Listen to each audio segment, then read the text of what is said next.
And we are now live. Good afternoon, bonjour. My name is Roland Watier, and my daughter Catherine has been encouraging me to do this for a long time. She set it up today. I don't even really know what you call it, but I'm going to try and tell you a couple of stories. This is my attempt as a storyteller to help people my age, and I'll be 71 very soon, to help people my age tell their family stories and get them recorded, get them put down. And this is a wonderful way of doing it because we can do it one chapter at a time, if you get my drift. So, with no further ado, um, this is a series of three quick stories, and then we'll take a break and we'll come back and we'll do this again. Um, so essentially, to set the stage, I was born in 1944 to a French Canadian dad and an English mom, and I had a mame and a papa, and their tradition was rich with stories, diverse from that side, the French side, with all of its traditions and customs, and pork pie, and the whole Roman Catholic thing, and migration into Maine, and so forth. And I found that side of my life, my father's side, to be incredibly rich. On my mother's side, however, um, unfortunately, my mother's mother, Claire, died when my mom was just a teenager, and she raised three sibling brothers. And then shortly after I was born, I can remember standing at the bedside of my grandfather on that side. And that's all I ever know of him. I have this image and vision of standing there and seeing a man that was passing away. Um, there are various pictures that I'm going to interject right now so that you can see who these people were. Okay. This is the only picture of my grandmother on my mother's side, a delightful, beautiful woman who died far too early. I do not have any pictures of my grandfather on my mother's side. My On my father's side, here you have the only remaining picture of Frederick Watier, his son Oscar in uniform during World War II, and my grandmother Lydia.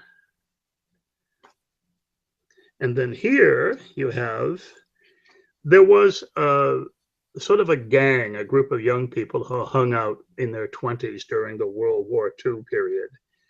And here you have, from left to right, my uncle Oscar, who influenced me to join the United States Navy during the Vietnam War, an unknown young lady, and my father in full uniform as a sergeant, and an unknown young lady. And here you have my mother, my youngest brother, Robert. Down in the lower left-hand corner is my brother, David, and I'm in the background. And then one of my very favorite photographs of all time is of my father. And this is framed in glass, so there may be some reflection.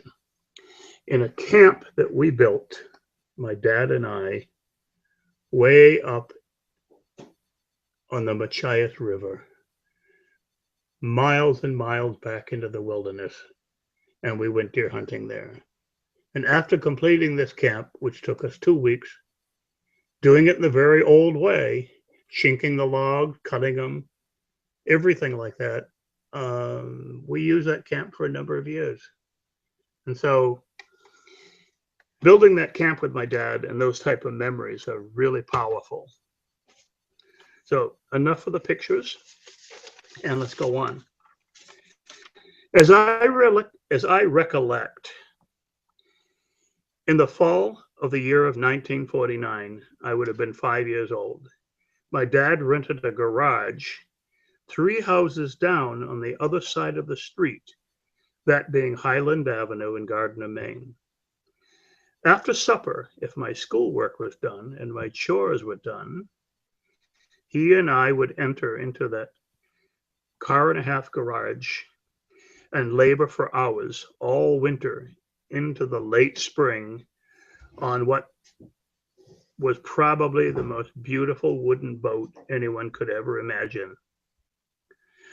All the frames were made out of oak, 5-quarter oak, and every bit of the sheathing and the framing members had to be steamed and forced into place by bending them and heating them with hot, steamy water. Now, when the temperature is 10 degrees below 0 Fahrenheit, bending oak is quite a challenge, and a wood stove was very essential. In 1949, we did not have electric drills, the likes of what we had today. Only trustworthy screws were straight slot screws made out of brass, and they were very big indeed.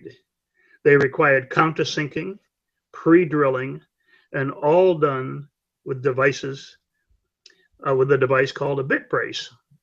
It was labor, labor, labor. Dad's boat was 14 feet long and wide enough for 2 adults to sit side by side on a plank seat with a tackle box in between, or a lunch box. The decks and the transom and the gunnels were made out of mahogany, very rare back in that period of time. And she would be powered by a 5.5 horsepower Sea King motor. Now, for those who don't understand, I'm going to show you some of these tools. This is a bit brace. In fact, it is the bit brace that my father and I used to build that boat.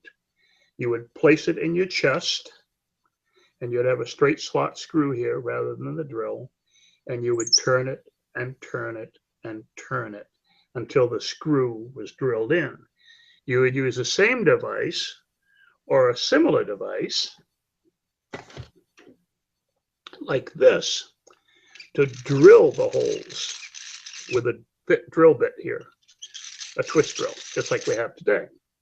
But these tools required an immense amount of labor because really electric drills were very rare and quite expensive during that period of time. All your angles and everything were made with devices like this. Perfectly a 90-degree T-square made out of mahogany and wood, beautifully fashioned brass inserts, delightful pieces of equipment to hold. And if there was any shaping and planing to do, they were done usually, and this is my dad's old,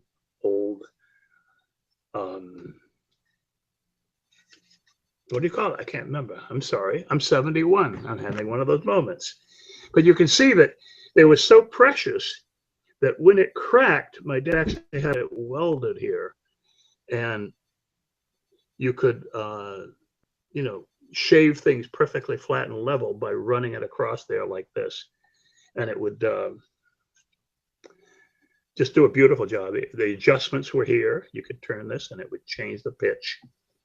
And so the other things that we used were immensely heavy screwdrivers, straight slot like this, or if you needed the touch of a master, you would use a beautiful chisel like this one, usually in that day with a wooden handle. And they would drive screws into the wood that looked like this, only they were brass. This is a steel screw. But imagine this in brass so it would never rust. And before that, you had to use a bit like this to cut the holes so that the head would fit in. So there were all these multiple steps in building this beautiful boat. And at that time, my father owned these tools little by little. And of course, it required a mallet.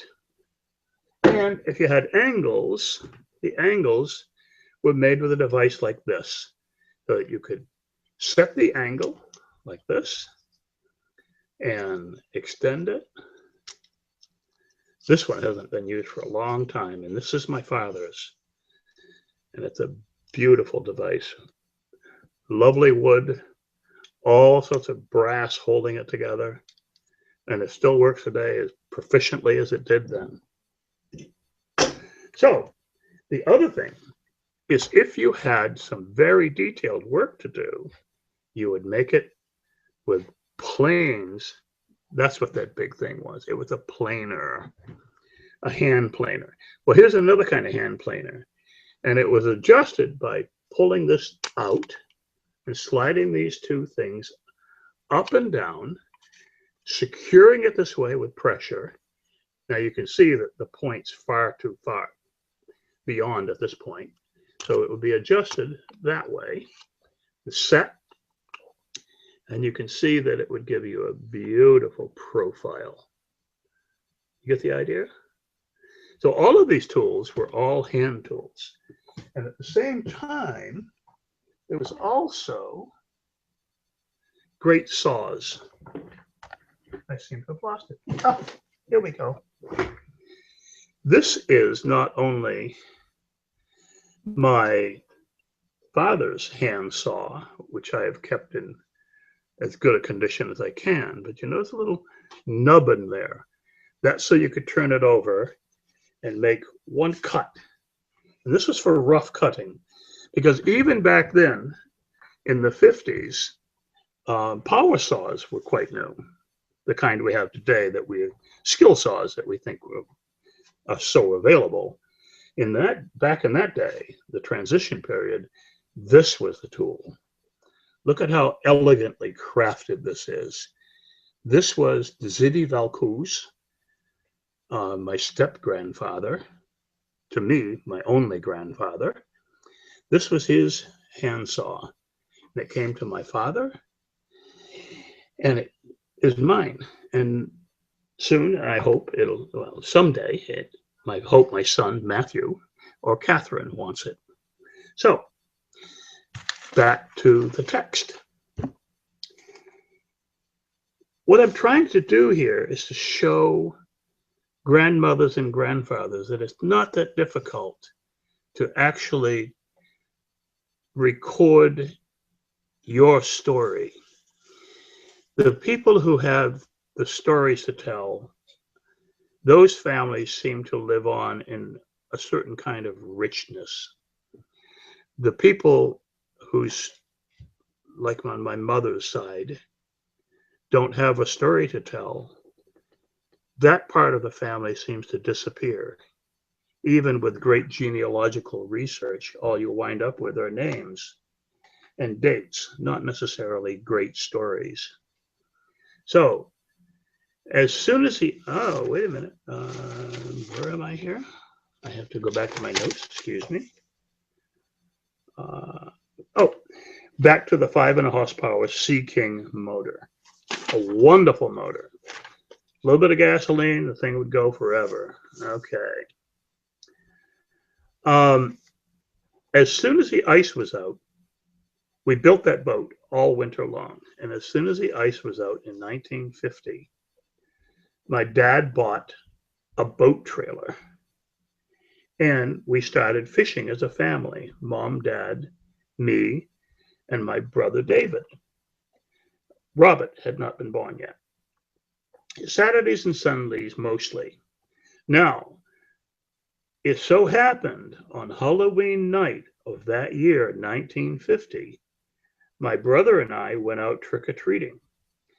And trick-or-treating back in the 50s, it was incredibly cold out.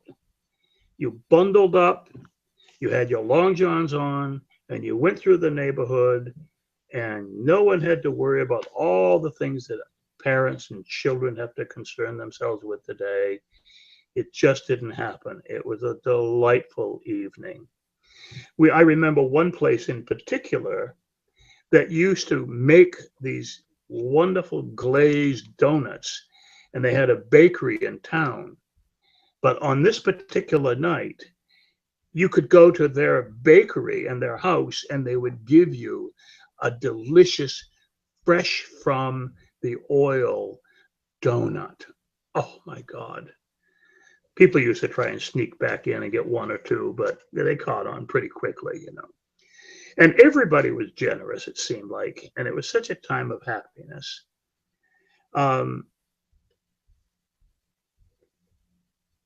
So my brother and I went out trick-or-treating.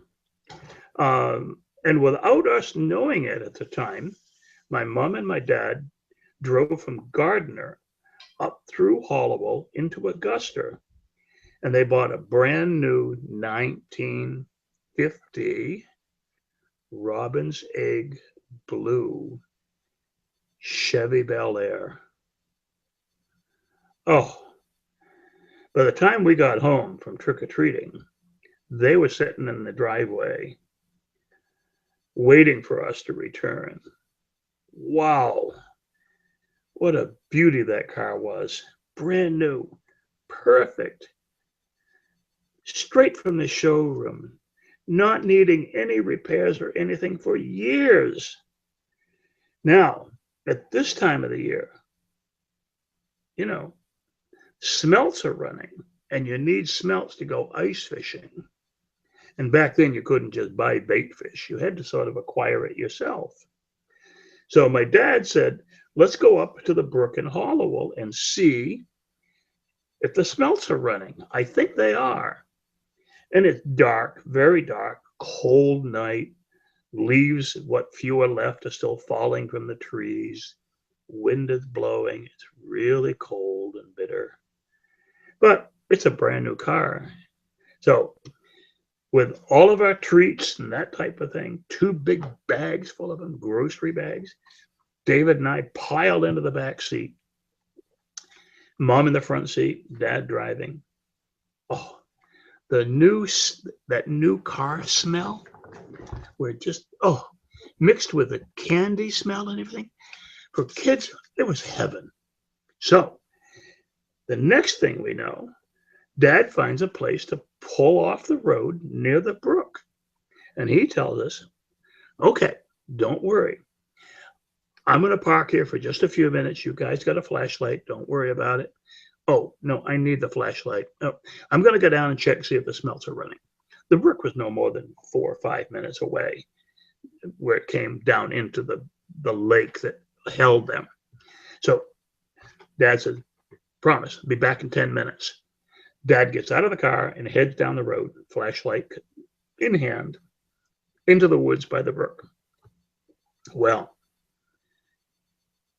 all of a sudden, we'd look up ahead, and on the horizon, very far away, is a lantern or some sort of a light, and it's bobbing up and down, up and down, up and down, coming closer and closer and closer and closer, and it gets way over here.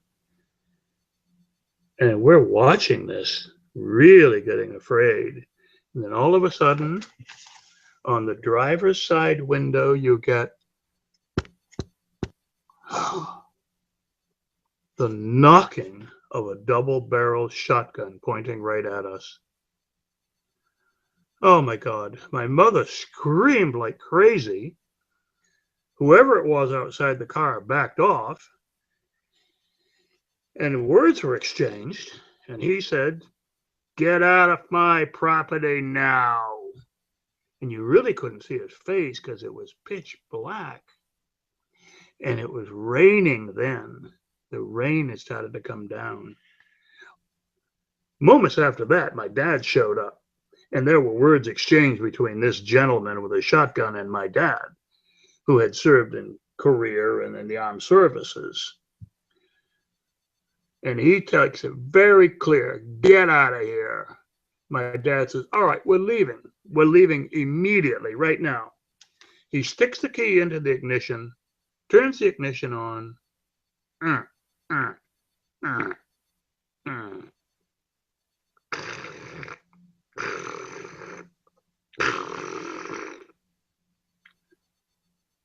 A dead battery.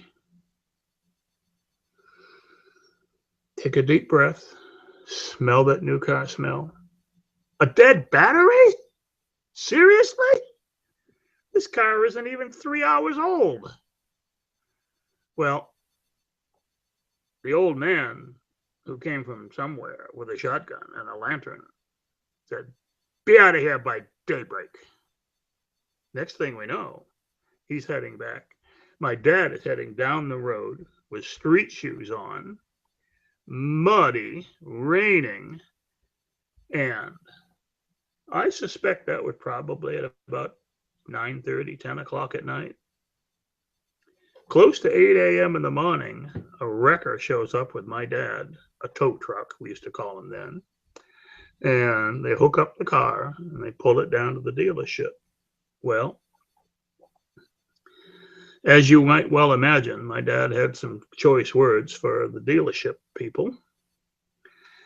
The only thing I know is that oil changes were free for a while, and somehow we wound up with brand new vinyl seat covers to cover all the seats in the car, and batteries for as long as we owned the car. And that's how that story ends.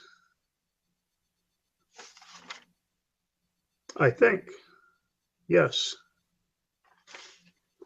So, the following spring,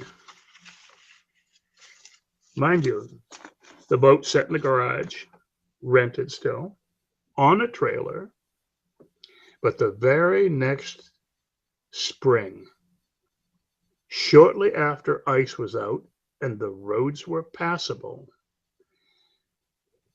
my mother was sent out to buy all sorts of goodies.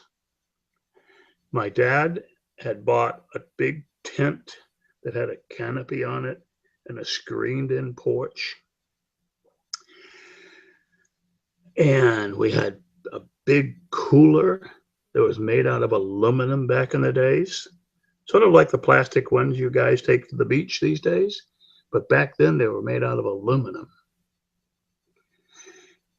And the boat is filled with provisions, and we're off to Baxter State Park, which back in that day was a long drive. We head to Baxter State Park, and we're going fishing. Now, my mother had spent a king's ransom on food, but it was okay. This was a big, big holiday for us because we had been fishing as a family now for about a year. We get up to Baxter Park, and it's almost dark, and Dad had been driving all day long to get there.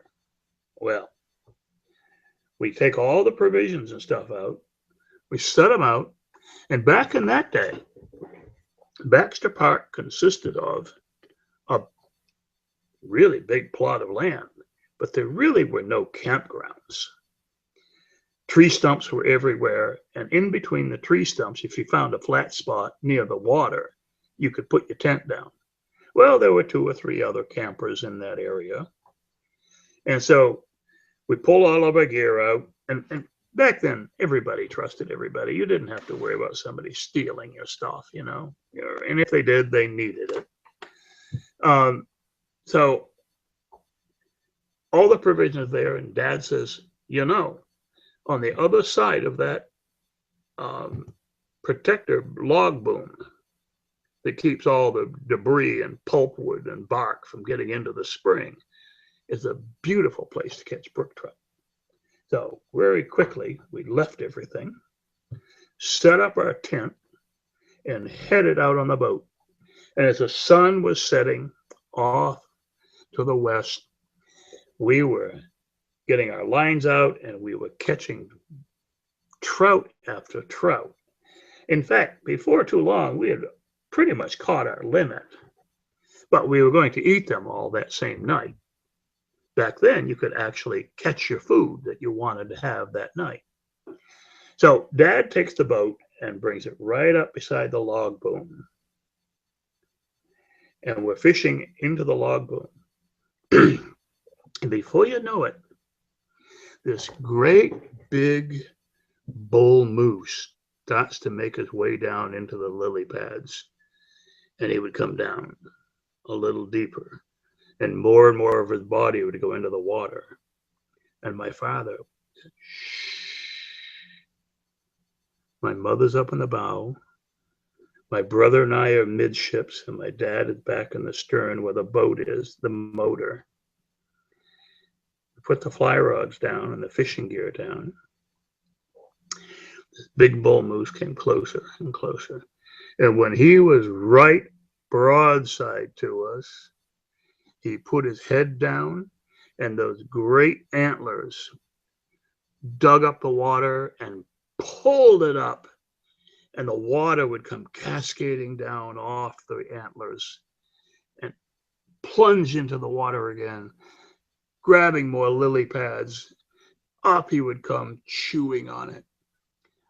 You could hear the torrents of water. You could reach out and touch him. He was that close. And what happened next was my father went, shh. The next time he put his head down, and Dad reaches out and grabs a great big oar, because we had oar locks in case the motor quit. And he smacks him on the rump. Well, that moose came out of there like a Nike missile, straight up out of the air. Water dumped off his antlers into the boat on top of my mother and the two of us. And we roared with laughter as this moose went lumbering, crash, crash, crash, crash, crash, off to the shoreline, and away he went into the brush. And my mother looks at us and says, it's not right to do that to Mother Nature's creatures. Well, okay, well, let's go home and cook some fish. So, started the motor all the way back. We get back to the other side of the pond, the lake, if you would, and there's a whole bunch of commotion going on up there. And it would, oh my God, no. Quickly, we tie the boat up, pull it up on the beach, throw it around a piece of dry guy, the rope, run up there, and there are people yelling and screaming and waving their hands. A mother bear and her two cubs have marauded all of our provisions. The great big juicy ham that my mother bought, all the canned milk, all the lobster, all the peanut butter, all the provisions my mother spent a king's ransom to buy so that we could have a wonderful week up in Baxter Park had been devoured by this mother bear and her two cubs in short order. And what they hadn't devoured, they had mauled so badly it was undistinguishable. My father grabs a couple of frying pans and bangs them together and heads right straight for that mother bear. She hightails it out into the dry kai in the place where all the timber had been blown over and cut. And that was it. My mother is in tears. She's weeping and crying. She felt so bad. This is obviously the end of our entire holiday, and we haven't even started. Well, Dad said, at least we have food for tonight. And he found part of a stick of butter that was still left unmarauded, rubbed it into a frying pan, and we cooked up the trout we had caught that night. Well, our sleeping bags and that type of thing hadn't been mauled by the bears. So that night, we are in the tent and we're sleeping. Now, if I recall, my mother was on the right-hand side. I was beside her, and my brother was beside me, and then there was my father on the outside of the tent. And this tent was just big enough for the four of us with sleeping bags and air mattresses to sleep. beautifully that way. We had a little table set up out there in the covered, mosquito-proof, um, screened-in porch area, so we could have breakfast and stuff without the bugs eating us alive. The main bird, by the way, is the mosquito or the black fly, depending on who you talk to. And that night, I can't tell you what time it was, but it was very late. I heard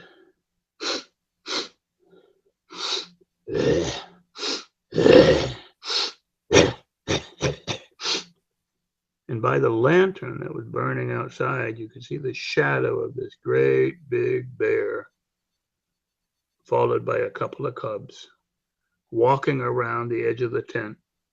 And every once in a while, she'd lean on the tent, the side of the tent would push in, and she would snort.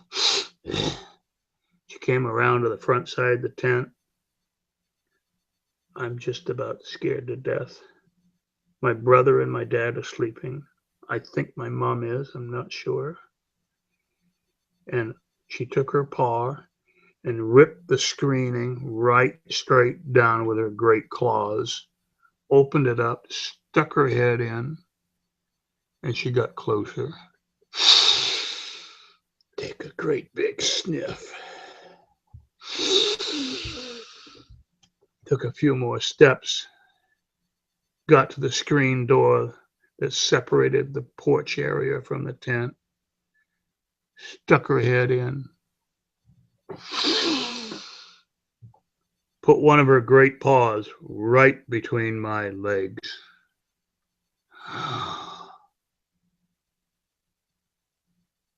I peed myself, and that she-bear went. That instant, my mother hit her straight in the head, right in the nose, with a 10-pound cast iron frying pan, sending her right out through the tent door.